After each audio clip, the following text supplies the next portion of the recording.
Hey, in this video, I'll walk you through how to export your Squarespace site in under 2 minutes. Yep, it's that quick. First, head over to ExFlow.site. It's a free tool that makes exporting your Squarespace site super simple. Once you're there, scroll down to the export form and just pop in your Squarespace site's URL. Now you can pick exactly what you want to export, whether it's your CSS, JavaScript, images, or everything all together. You can also choose to export the whole site or just a specific page. It's up to you. If your site's password protected, no worries. There's a spot to enter the password. Once you've got everything set the way you want, click that export button. ExFlow will start processing your request and packaging up your site. When it's ready, you'll get a download link. The exported site comes as a zip file with all your selected content.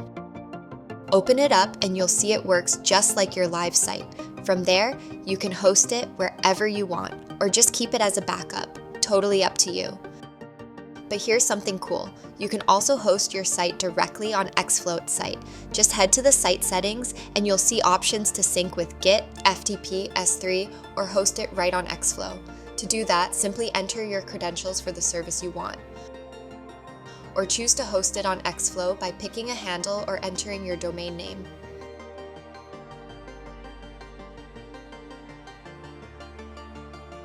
Then just do a fresh export. And this time, your site will be published straight to ExFlow's servers. Now open the link and boom, your site is live on ExFlow.site. Hope this helped. ExFlow is an awesome way to export your Squarespace or Webflow site, save backups, and avoid paying extra platform fees. Got questions? Drop them in the comments. Happy to help.